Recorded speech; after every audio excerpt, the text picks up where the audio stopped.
အဲ့ဒီစကားကြောင့်ပဲစစ်သားတွေရဲ့သဘောထားချက်ချင်းပြောင်းသွားပြီးနာတာရှိယောဂရှိသူတွေကို shelter ထဲပေးမဝင်ဘူးဆိုတဲ့စီကံအရာအဲလစ်ဆန်နဲ့နီတန်ကိုစခန်းပြင်ပါကိုရက်ရက်ဆက်ဆက်မောင်းထုတ်လိုက်ပါတော့တယ်။ဂျွန်ကအင်ဆူလင်ဆေးဘူးကိုရအောင်ယူပြီးလေရင်တွေစီပြန်ပြေးလာပေမဲ့စူညံတန်တွေကြောင့်ဇနီးနဲ့သားအပြင်ထုတ်ခံရတာကိုလုံးဝမသိရှာပါဘူး။သူ့လေရင်ပေါ်တက်ပြီးအဲလီဆင်တို့ကိုလိုက်ရှာနေတော့ဘေးကခီးတဲ့တယောက်ကဒီလိုယောဂအခန့်ရှိတဲ့သူတွေကိုစစ်တပ်ကပေးမတင်ဘူးလို့ပြောပြလိုက်မှဂျွန်သဘောပေါက်သွားပြီးသူယူသွေးတန်းနဲ့လေရင်ပေါ်ကနေပြန်ဆင်းဖို့ကြိုးစားပါတော့တယ်အတိအကျအဲ့ဒီအချိန်မှာပဲအပြင်ကတောင်းကျမ်းသူလူအုပ်ကြီးကစခန်းတကားကိုဖုတ်ထွင်းပြီးလီရင်ကွင်းနဲ့အတင်းဝင်လာကြလို့တနက်တန်လေးစုညံသွားပါတယ်ရုံရင်ဆန်ခတ်ဖြစ်နေတော့လီရင်တစင်းရဲ့စီတိုင်ကြီးကိုကြီးစားမှန်ပြီး runway ပြေးလန်တစ်ခုလုံးကွင်းဆက်ကြီးပောက်ကွဲကုန်ပါတော့တယ်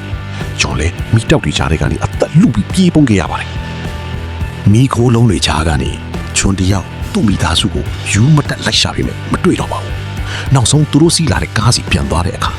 ကားလည်းမရှိတော့ပဲစတီယာရီပေါ်မှာအဲလစ်ဆန်ခြံထားခဲ့တဲ့စားတိုလေးပဲတွေ့ပါတော့တယ်